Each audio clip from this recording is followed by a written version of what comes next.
Matthew 5:13 through 20. Jesus said, "You are the salt of the earth, but if salt has lost its taste, how can its saltiness be restored? It is no longer good for anything, but is thrown out and trampled underfoot. You are the light of the world. A city built on a hill cannot be hidden. No one, after lighting a lamp, puts it under the bushel basket, but on the lampstand, and it gives light to all in the house. In the same way, let your light shine before others, so that they may see your good works and give glory to your Father in heaven. Do not think that I have come to abolish the law or the prophets. I have come not to abolish, but to fulfill. For truly I tell you, until heaven and earth pass away, not one letter, not one stroke of a letter will pass from the law until all is accomplished.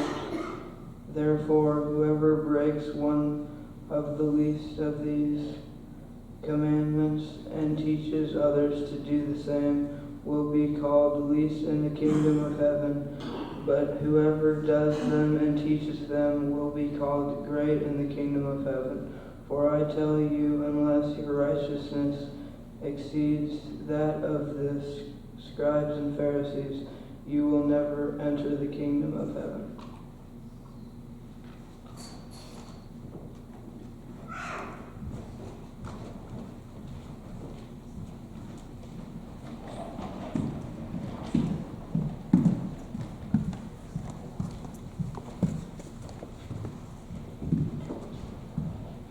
So this may be one of Jesus' more familiar teachings in Matthew. It happens to follow the Beatitudes, and the Beatitudes are blessed in the poor in spirit, blessed are those who persecute you, and this is one of the teachings that follows. It's kind of the real beginning of Jesus' public ministry in Matthew. One writer adds a little different, more livelier translation to this verse. He says, "You must add zest to the life of the whole world." Zest to the life of the whole world. That's a pretty big ask, in all honesty. I kind of like the image of just a little bit of salt and a little bit of light more than zest to the whole world. So what comes to mind when I say salt as an image for Christians? Where Jesus is telling his followers here and those that are listening on the famous Sermon on the Mount that they're to be salt and light to the world. When I think of salt, I think of high blood pressure, right? French fries, just maybe a little pinch of salt here or there. But when I think of salt, it's usually good and it's usually bad, right? If I think of the French fries you get from McDonald's, right? Now everyone's got that smell in their mind. Now just the right amount of salt is perfect. Too much salt, terrible. Too little salt, terrible, right? Or popcorn you get at a ball game. Too much salt, terrible. Too little salt, terrible. Just the right amount of salt makes everything good. Usually when I think of salt, I think of good and bad, right? Salt melts the ice on the roads. Salt also melts the paint off of my car, right? Salt, too much like we talked about, does a good flavoring, or ruins the flavor. Too little is not enough. Salt also softens the water at my house, but too much salt leaves the white rings on my dishes when they dry in the sink. I suppose if you use salt as an example for Christians, it's kind of the same. We've done some good, we've done some bad. Too little is not good, too much is not good either. There's some good personality traits that I have, there are some bad personality traits that I have. Too salty at times, I suppose. I think Jesus, beyond reminding us that salt can be both good and bad, he's telling us that salt makes a difference. You know, if you're cooking anything, just adding the right amount is good, adding too much is not good. Now, I'm going to ask you another question, but I need you to be a little bit more careful in your reaction because there may be a pastor whose feelings could be hurt. As we go further in this sermon, I want you to think, does it seem like we spend a lot of time talking about how we should act? When I sit down on Monday morning and read the scriptures, that are coming up for the next week, it seems that I usually get an idea that Jesus spends a lot of time instructing us how we're supposed to behave, how we're supposed to act in the world. And I wonder if you're all sitting out there thinking, oh, great, another sermon where Pastor Brian is telling us how we're supposed to be different, do better in this part of our lives. I think that way sometimes when I sit down and I read the scriptures and some of the automatic interpretations go to, well, Jesus is telling us how we're supposed to behave. Do this or don't do that. And it seems like sometimes I'm repeating myself over and over again on Sunday mornings. And then I think, if Jesus is telling us so often how we should act, maybe we should listen. So this sermon this Sunday might be a little bit on how we're to act, or maybe a little bit on how Jesus wants to live a little bit. To be salt and to be light. To be present in the world, if you will. Jesus doesn't say that you should be. He basically says that you are. So we are salt and light. How do we show God's love? How do we represent God's light in our own lives? Right? Do we dilute the salt? Do we not add enough? Do we not let our light shine for fear? So let's maybe see exactly what Jesus means when he says salt. There's a theologian or a commentator, a writer, Madeline says, when she talks about evangelism, she has a great quote. She says, "We do not draw people to Christ by loudly discrediting what others believe, by telling them how wrong they are and how right we are, but by showing them a light that is so lovely that they want to, with all their hearts, know the source of it." I wonder if there's a way we can make all politicians believe this. There's a rabbit hole I could fall down here with politics, but the whole idea is that we don't draw people into what we believe by loudly discrediting what they believe and loudly proclaiming what we know is right, but instead by living in such a way that people want to say, where do you get your strength from? Where does that light shine from within you? Where does that source of faith come from? How can I find out more about that? We win people, if you will, over to our side by showing them a light so lovely that they want to know where it comes from. We talked a few Sundays back about evangelism, about how it's important to live out your faith. And again, Jesus is back at it. He's telling us that we get people interested in what we believe and how we live by the way we live. Right? Do people look at our lives and see lives that exude grace and love and acceptance, an unwavering commitment to follow Jesus? Or do they look at our lives and see just an ordinary person going from place to place? I mean, there's no pressure there, right? Our lives are a billboard. What are we advertising? Jesus says that when we're salt and light, which we all are, we are advertising, hopefully, Him. The church isn't a secret society, right? Jesus tells us right from the beginning, or as Eugene Peterson says in the translation of the Message, we're going to be public with this, as public as a city on a hill. Now that I put you there on the hilltop, on a light stand, shine. We strive to live faithfully in the world. We may be small, but we're mighty. And not because of our own strength, but because of the strength that God gives us. There isn't a much more wonderful summation of faithfulness than just be generous with your lives. Jesus says, be salt and be light. Jesus doesn't say be perfect. As we saw, that salt is not perfect. It's great when used properly. Can be used too much, can be used too little. Jesus isn't saying in order to be a light you need to shine perfectly and never make mistakes, because obviously that doesn't happen. Where Jesus is saying be genuine. Take our church, for example. We're talking about striving to be faithful in our own little part of the world. We're a small town church that's thriving, which is unusual in its own right. But we offer worship on Sunday morning. We offer a Sunday school. We offer a breakfast fellowship. In partnership with the Neola Presbyterian Church, there's a junior high youth group that serves 55 to 60 kids, which is over a third of all the youth in our school system, which is fantastic. There's a local food pantry with salt in it. See what I did there? We're a meeting place for Boy Scouts, other community organizations. We've housed stranded travelers. We've paid for half an ark for the Heifer Project. We help kids attend church camp. We've helped each family at Christmas. We've given gift cards to teachers at Tri-Center. The list goes on to what I could think here. We help with baccalaureate each year. We host community events. Many of our church members and friends and family volunteer in various community projects. Lots of things happening in here to be considered light and salt. Lots to be excited about, and lots to have Jesus would come back and smile and say, I think that's great.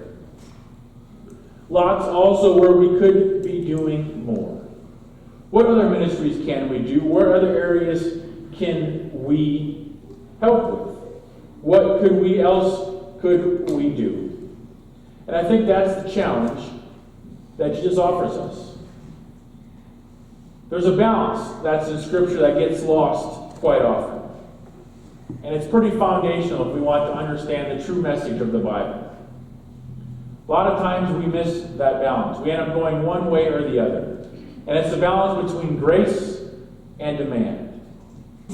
In the Bible, God's grace, which is the gift of love and mercy, always precedes demands. That's true from the Ten Commandments to the Sermon on the Mount. Grace always precedes demand. The point is that we have experienced amazing grace and the gifts of love and mercy that God has given us. And the demand, if you will, is to reflect that grace and mercy in our lives. That balance is crucial because we tend to fall too far on one side or too far on the other. When we overlook the fact that all of the commands in the Bible are grounded in the grace, love, and mercy that God gives to all of us, we turn those commands into rigid rules that must be followed exactly. We're talking confirmation about the rules of the Pharisees. They turned the Ten Commandments into 613 rules that one must follow, down to how many steps you could take on the Sabbath and before it's considered actual work. There's other times where we've taken this set of rules where you must follow these rules exactly as the way we've interpreted them throughout the years, or you can't be part of us. That's not a very accurate portrait of God, who has called all of the human family into loving faithfulness and relationship. So we can fall too far on the side of demand and rule following. But the opposite is also true. Where it's too easy to focus on grace and forgiveness and love and forget about the real demands that the Hebrew Bible, the New Testament, that Jesus puts on us. We can make the mistake that when we miss the whole point of God's outpouring of grace in the first place, to shape us into the people that we're meant to be, the salt and the light that we are for the world. The martyr and pastor Dietrich Bonhoeffer says, when we ignore the demand for heartfelt obedience to God's commands, we turn all that God has done into cheap grace.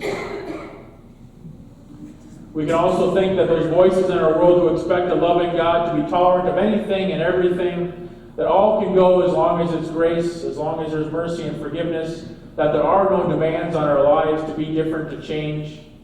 That too is an inaccurate portrayal of God.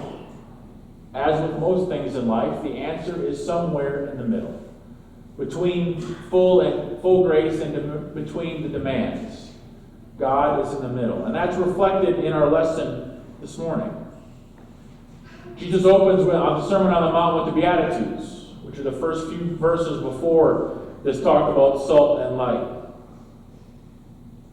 They're not primarily instructions for living. The Beatitudes are a declaration of the grace that God is pouring out on all people.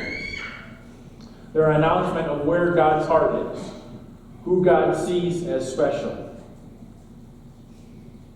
It's a blessing and a peace put on those that society had pretty much taken for granted and trampled on from the world.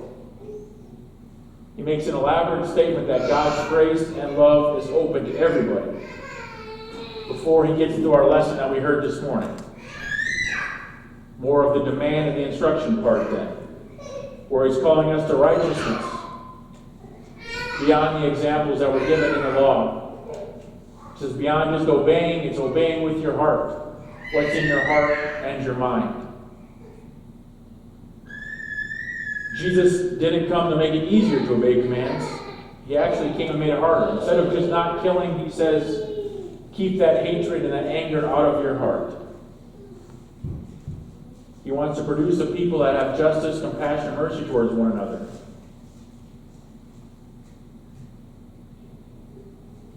He wanted people that would care more and practice God's grace. I think that's what he had in mind when he talked about being the light of the world. We're trying to demonstrate that grace that God fills us with every day. And if you're wondering about specifics, Jesus goes on to teach in Matthew towards the end. He goes, I was hungry and you gave me food. I was thirsty and you gave me something to drink. I was a stranger and you welcomed me. Showing grace and showing love demonstrates the difference between living for grace and not living in grace. The Sermon on the Sermon on the Mount tells the truth about how we live in a difficult world, where we try to lean towards comfort and conformity and complacency, and Jesus continually calls us to step out of that comfort, to reach out to others, to be salt and to light, knowing that sometimes salt stings and sometimes light exposes areas we don't want to see. That is the balance that Jesus is talking about in this passage. Jesus continues to talk about those that slip through the cracks in society, that people don't want to recognize as needing or deserving God's grace and love. Jesus says that whether we feel like it or not, we are salt. Whether we feel particularly shining or not, we are light. And we are valuable. When Jesus was talking, people would have been honored to be compared to salt. It was used to preserve food, but it was also prized and used as currency. Special salt rations were given to Roman soldiers. They called it salarium argentum, which I thought was interesting, where we get the word salary from. Calling his hearers salt was a high compliment. When Jesus calls us salt and light, it is also a high compliment, because he considers us as valuable and as essential as salt. But that grace then comes with a warning and a demand that says that saltiness cannot lose its flavor. We are salt, we are to make a difference. Anybody would tell you that salt really can't lose its flavor, but what it can be is diluted. It can be mixed in with so many other things that it doesn't have any kind of impact on the recipe. Once it's diluted or once it's diminished or dispersed, you can't get it back. The same is with the light. If we try to hide the light or try to dim it. Jesus says the city on a hill can't be hid. Right? You don't light a lamp and then all of a sudden try to hide the light. So Jesus is telling us that we're prized and we're needed, that our lives make a difference, but that we need to be careful, and that our lives are filled with that grace and that mercy and that love, and that we're reaching out and sharing it with others. Maybe we don't like the idea of salt. Maybe we want to be more like allspice or turmeric or cinnamon or some other kind of flavoring, more fancy spice, if you will. Curry, wouldn't that be awesome? But God calls us to be salt, because he knows a lot of us live ordinary, everyday lives. And the idea of impacting the world probably is beyond us. And probably many of us won't impact the world, per se. That's a big task. But Jesus isn't asking us to impact the world. He wants us to be the salt and light right where we can. To do the best with what we can, and then to try and do better. To stretch ourselves a little bit. Where can we make a difference in our own lives? If our life is a billboard, what is it advertising? Grace and love of Jesus? Jesus has told us we're all salt, we're all light. We're all valuable in the family of Jesus. Sometimes we get so diluted with other things that we don't feel very salty or very shiny. But Jesus still says we have an important job to do. To reflect His love to those around us. To find ways to share that. Not by arguing what's right and what's wrong, but by simply living a life where others say, I want that too. Will we do it perfectly? Absolutely not. We're not required to do it perfectly. We're required to try and try again. To stretch ourselves. To make a difference. We're the salt. We're the beacon of light on the hill. God wants us to shine so others too want to taste that salt and be that beacon. Amen.